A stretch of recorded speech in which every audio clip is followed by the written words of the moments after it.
Hello welcome to Saji's innovations. ഇത് 3 different ഐറ്റംസോട്ടാണ് ഞാനിന്ന് വന്നിരിക്കുന്നത്. ഈ ഐറ്റംസ് എല്ലാം തന്നെ എൻ്റെ വീഡിയോസ് റെഗുലറായിട്ട് കാണുന്ന പലരും ചോദിച്ചിട്ടുള്ള ഐറ്റംസ് ആട്ടോ. പലരും റിക്വസ്റ്റ് ചെയ്യാറുണ്ട് ഞങ്ങൾക്ക് അയച്ചു തരാമോ എന്ന് ചോദിച്ചിട്ട്. ഇപ്പോൾ അത് ആവശ്യമുള്ളവർക്ക് വേണ്ടി ഇത്രയും റെഡിയാണ് അതിനുവേണ്ടി ഈ വീഡിയോ ചെയ്യുന്നത് കേട്ടോ. ഇത് ഫസ്റ്റ് വെച്ചിരിക്കുന്നത് നമ്മുടെ അഡീനിയം സീഡാണ്. കണ്ടല്ലോ, അഡീനിയം സീഡ് കാണാത്തവർക്കും കൂടി വേണ്ടി ഇങ്ങനെ വെച്ചിരിക്കുന്നത് കേട്ടോ ഫുള്ളായിട്ട്. അപ്പോൾ ഇതിൽ ശരിക്കും പറഞ്ഞാൽ ഇത് സീഡ് പോട്ടിൻ്റെ ഉള്ളിൽ ഇളക്കി വെച്ചാണ്. ഇത് കണ്ടോ, ജസ്റ്റ് കാറ്റടിച്ചാൽ ഇത് അപ്പൂപ്പം തടി പോലെ പറന്നു പോയിക്കോളും. അപ്പോൾ ഇത് ശരിക്കും വിത്ത് എന്ന് പറയുന്നത് ഇതിൻ്റെ സെൻറ്ററിലിരിക്കുന്ന ഭാഗം മാത്രമാണ് കേട്ടോ. കണ്ടോ, ഇത്ര മാത്രം അതിൻ്റെ സീഡ് കിട്ടാം. ഇതിൽ നിന്നാണ് തൈ ഉണ്ടാവുക. അപ്പോൾ ഈ സീഡിനെ കുറിച്ച് പറയുകയാണെങ്കിൽ ഇത് ഫുള്ള് നാടൻ അടീനിയത്തിൻ്റെ, നാടൻ സിംഗിൾ പെറ്റൽ അടീനിയത്തിൻ്റെ സീഡാട്ടോ.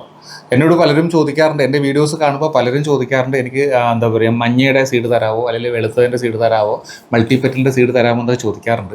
അത് ഞാൻ പലപ്പോഴും പറയാറുണ്ട്, അതൊക്കെ ഹൈബ്രിഡ് വെറൈറ്റീസാണ്, എല്ലാം ഗ്രാഫ്റ്റഡ് ആണ്. വളരെ റെയറായിട്ട് മാത്രമേ അതിലേക്ക് സീഡ് ഉണ്ടാവാറുള്ളൂ.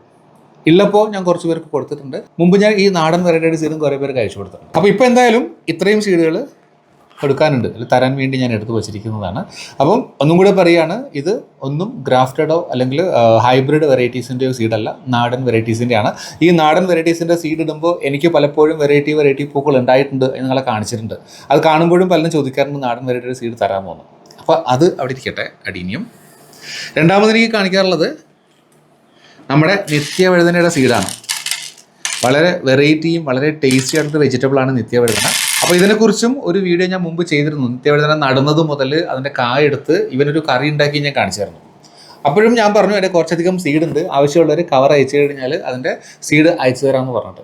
ആ സമയത്ത് കുറച്ചധികം പേര് കവറൊക്കെ അയച്ചു തന്നിരുന്നു. അപ്പോൾ ഞാൻ അവർക്കെല്ലാം സീഡ് കൊടുത്തിട്ടുമുണ്ട്. അപ്പോൾ ഈയിടെ ഏതോ ഒരു വീഡിയോയുടെ ചോട്ടിൽ കമൻറ്റ് കണ്ടു, ഞാൻ നിത്യവഴുതനയുടെ സീഡ് ചോദിച്ചിട്ട് എനിക്ക് തന്നില്ലല്ലോ എന്ന് പറഞ്ഞിട്ട്. അത് മനഃപൂർവ്വമല്ലാട്ടോ, കാരണം സീഡ് എൻ്റെ കയ്യിൽ ഉണ്ടായിരുന്നു. ഇത്രയും സീഡ് ഇപ്പോഴും ഉണ്ടായ ഞാൻ എടുത്ത് വെച്ചിട്ടുണ്ട്. അപ്പോൾ ഇതിനിടയ്ക്ക് വേറെ ആരോ പേഴ്സണലായിട്ട് ചോദിച്ചപ്പോൾ ഞാൻ അയച്ചു കൊടുക്കുകയും ചെയ്തു. അപ്പോൾ അതിൻ്റെയും ഇത്രയും സീഡുകൾ റെഡിയാണ്. അത്യാവശ്യം ഫ്രഷ് സീഡ് തന്നെ കേട്ടോ, അധികം പഴക്കമൊന്നുമില്ല. അപ്പോൾ അത് റെഡിയാണ്. ഇനി ഈ ഇരിക്കുന്നത് നമ്മുടെ മരമുന്തിരി അല്ലെങ്കിൽ ജബോട്ടിക്കാവയുടെ ഫ്രൂട്ടാണ്. ഇത് റെഡ് ഹൈബ്രിഡ് എന്നൊരു വെറൈറ്റിയാണ്. ഈ മരമുന്തിരിയെക്കുറിച്ച് 2-3 വീഡിയോ ഇടയ്ക്ക് ഞാൻ അപ്ലോഡ് ചെയ്തു. എനിക്ക് കുറച്ചധികം ഫ്രൂട്ട്സ് ഉണ്ടായിട്ടുണ്ടായിരുന്നു. അപ്പോൾ വീഡിയോ അപ്ലോഡ് ചെയ്തു. അപ്പോൾ വീഡിയോ കണ്ടപ്പോൾ 1-2 പേര് ചോദിച്ചു എനിക്കിതിൻ്റെ സീഡ് അയച്ചു തരാൻ പോകുന്നു. ജബോട്ടിക്കാവ ശരിക്കും ഗ്രാഫ്റ്റഡ് ഐറ്റംസ് ഇപ്പം അവൈലബിൾ ആണെങ്കിലും സീഡ് മുളപ്പിച്ചതിന് അധികം പേരും തൈ ഉണ്ടാക്കിയെടുക്കാം. പക്ഷേ സീഡ് മുളച്ച തൈകൾ കുറച്ചധികം സമയമെടുക്കും അതിൻ്റെ ഫ്രൂട്ട്സ് ഉണ്ടാക്കി കിട്ടാൻ. എനിക്ക് 8-9 വർഷങ്ങൾ എടുക്കുന്നു എൻ്റെ ഒരു ധാരണ കേട്ടോ. നമ്മൾ ഗ്രാഫ്റ്റഡ് വെക്കുകയാണെങ്കിൽ 3 വർഷത്തിലേക്ക് അയക്കും. അപ്പോൾ ആ വീഡിയോയുടെ താഴെയും കുറച്ച് പേര് ചോദിച്ചിട്ടുണ്ടായിരുന്നു ഇതിൻ്റെ സീഡ് അയച്ചു തരാൻ പോകുന്നു. അപ്പോൾ അതിൻ്റെ ലാസ്റ്റ് വിളവെടുപ്പിൻ്റെ വീഡിയോ ഞാൻ ഇട്ടിരുന്നത്. അപ്പോൾ ഇത് കമൻറ്റ് വന്നപ്പോഴത്തേക്ക് ഓൾമോസ്റ്റ് ഫ്രൂട്ട്സ് എല്ലാം കഴിഞ്ഞു. അപ്പോൾ ഞാനിന്ന് കയറി നോക്കുമ്പോൾ ഇത്രയും ഫ്രൂട്ട്സ് അവിടെ നിൽക്കുന്നുണ്ട്. ഇത്ര മാത്രമേ ഉള്ളൂ, ഇനിയില്ല കേട്ടോ. ഒരു 3-4 കൂടെ ഉണ്ടാവും. അപ്പോൾ ഞാൻ അത്രയും പറിച്ചെടുത്തു. അപ്പോൾ എന്തായാലും ഇതൊന്ന് ഞെക്കി എടുത്തിട്ട് ഇതിൻ്റെ സീഡ് എടുത്തിട്ട് അതും അയച്ചു തരും. ഇതെല്ലാം മുളയ്ക്കും കേട്ടോ, ഒരു മണലിട്ട് വെച്ച് കൊടുത്താൽ മതി. അപ്പോൾ ഈ 3 സീഡുമാണ് എൻ്റെ വ്യൂവേഴ്സിന് വേണ്ടി കൊടുക്കാൻ ഇപ്പോൾ റെഡിയായിരിക്കുന്നത്. അപ്പോൾ ഒരു കാര്യം വളരെ പ്രധാനമായിട്ട് ഞാനിപ്പോൾ പറയുകയാണ്, എൻ്റെ പല വീഡിയോസും കാണുമ്പോൾ എൻ്റെ സബ്സ്ക്രൈബേഴ്സ് അതിൻ്റെ താഴെ വന്നിട്ട് എനിക്കിതിൻ്റെ വിത്ത് തരാമോ, ഇതിൻ്റെ എന്താ പറയുക കട്ടിങ്സ് അയച്ചു തരാമോ, അങ്ങനെ കുറേ ക്വസ്റ്റ്യൻസ് ഉണ്ടാവാറുണ്ട്. പക്ഷേ അതിലൊന്നും ഇവരുടെ അഡ്രസ്സോ ഡീറ്റെയിൽസോ ഒന്നും ഉണ്ടാവില്ല. അപ്പോൾ ഞാൻ അതിൻ്റെ താഴെ ചിലപ്പോൾ യെസ് എന്നോ കിട്ടുമ്പോൾ തരാമെന്നൊക്കെ പറയാറുണ്ട്. പക്ഷേ അതൊന്നും ഞാൻ നോട്ട് ചെയ്ത് വെച്ചിട്ടില്ല. എനിക്ക് അത്രയും വീഡിയോസ് ഇപ്പോൾ ചെക്ക് ചെയ്യാനും പറ്റില്ല ആരൊക്കെ ചോദിക്കുന്നത്. അപ്പോൾ അതിന് സോറി കേട്ടോ.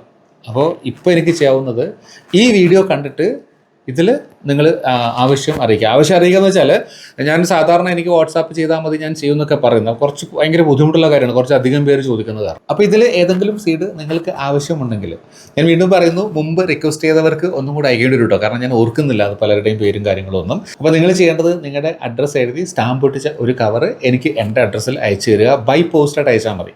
കാരണം സ്റ്റാമ്പ് ഒരു 5 രൂപയ്ക്കൊക്കെ ഒട്ടിക്കേണ്ടി വരുള്ളായിരിക്കും. ഇൻ കേസ് നിങ്ങൾ ഒട്ടിക്കുന്ന സ്റ്റാമ്പ് കുറഞ്ഞു പോയാൽ സ്റ്റാമ്പ് ഒട്ടിക്കാൻ ഉള്ളിലെ കവറിൽ സ്റ്റാമ്പ് ഒട്ടിക്കാൻ പറ്റില്ലെങ്കിലും സാറില്ല, ഞാൻ വാങ്ങി ഒട്ടിച്ച് അയച്ചോളാം. ഇനി ഒരു കാര്യം പ്രത്യേകം ഓർക്കേണ്ടത്, ഉള്ളിൽ വെക്കുന്ന കവറിൽ ഇത് ഏത് സീഡാണ് വേണ്ടതെന്നും കൂടെ പ്രത്യേകിച്ചൊന്ന് മെൻഷൻ ചെയ്തിട്ടുണ്ടാവണം. അപ്പോൾ എനിക്ക് കുറച്ചും കൂടെ ഈസി ആയിരിക്കും. ഞാൻ പറഞ്ഞിട്ടുണ്ട് ഞാൻ കുറച്ച് ബിസി ലൈഫാണ്, ജോലിയും കാര്യങ്ങളൊക്കെ കൂടെ കുറച്ച് തിരക്കിലാണ്. അതുകൊണ്ടാണ് ഇങ്ങനൊരു പണി നിങ്ങൾ ഏൽപ്പിച്ചിരിക്കുന്നത്. അപ്പം ഉറപ്പായിട്ടും ഇത് വേണമെന്നുള്ളവർ കവർ അയക്കുക കേട്ടോ. അപ്പോൾ വീണ്ടും ഞാൻ പറയുകയാണിത് ഒരിക്കലും ഹൈബ്രിഡിൻ്റെ സീഡല്ല, ഇത് രണ്ടും ഞാൻ പറഞ്ഞത് തന്നെയാണ്. അപ്പോൾ പെട്ടെന്ന് ചെയ്തോളൂ കേട്ടോ, കുറച്ച് മാത്രമേ ഉള്ളൂ, ഇത്ര മാത്രമേ എൻ്റെ കയ്യിലുള്ളൂ. അപ്പോൾ ഫസ്റ്റ് വരുന്ന മുറയ്ക്കായിരിക്കും ഞാൻ അയക്കുക. അതിനുശേഷം ഇൻ കേസ് കവർ വന്നാൽ ഞാൻ സൂക്ഷിച്ച് വെക്കാം, കിട്ടുന്ന മുറയ്ക്ക് അയച്ചു തരാം എന്ന് വെച്ചിട്ട് പരിഭവം പരാതിയൊന്നും പറയരുത്, ഉള്ളതൊക്കെ തന്നേക്കാം കേട്ടോ. ഇനി വേറൊരു കാര്യം പറയാനുള്ളത്, ഈ അടീനിയത്തിൻ്റെ സീഡ് കിട്ടുമ്പോൾ അത് എങ്ങനെ മുളപ്പിക്കണം എന്നൊക്കെ ഡൗട്ട് ചിലർക്ക് ഉണ്ടാവും. അപ്പോൾ ഞാനതിൻ്റെ വിത്ത് മുളപ്പിച്ചൊരു വീഡിയോ ഓൾറെഡി അപ്ലോഡ് ചെയ്തിട്ടുണ്ട്. അപ്പോൾ അതിൻ്റെ ലിങ്ക് ഞാൻ ഈ വീഡിയോയുടെ ഡിസ്ക്രിപ്ഷൻ ബോക്സിലും എൻ സ്ക്രീനിലും കൊടുത്തിരിക്കാം. അത് നോക്കി അതുപോലെ ചെയ്താൽ മതി. ഒരു വിത്ത് പോലും കേടാവാതെ എല്ലാം മുളച്ചിട്ട് കേട്ടോ. പിന്നെ ഈ നിത്യവഴുതന പ്രത്യേകിച്ചൊന്നും ചെയ്യേണ്ട, അതും ഒരു വീഡിയോ ഞാൻ ചെയ്തിട്ടുണ്ട്, അതിൻ്റെ ലിങ്ക് വേണമെങ്കിൽ കൊടുത്തിരിക്കാം. ഇത് മുളപ്പിക്കുന്ന വീഡിയോ ഞാൻ കൊടുത്തിട്ടില്ല ജബൂട്ടിക്ക്. അപ്പോൾ ഒന്നും ചെയ്യേണ്ട, വെറുതെ മണലിലിട്ട് വെച്ചാൽ മതി കേട്ടോ. ഒന്ന് ഉണങ്ങി വിത്ത് ഒന്ന് മണലിട്ടിട്ട് വെള്ളം ഒഴിച്ചു കൊടുത്താൽ മാത്രമേ അത് മുളച്ചു വന്നുള്ളൂ. അപ്പോൾ ഇഷ്ടമായി എന്ന് കരുതുന്നു. മറ്റു വീഡിയോ ആയിട്ട് നമുക്ക് വീണ്ടും കാണാം കേട്ടോ.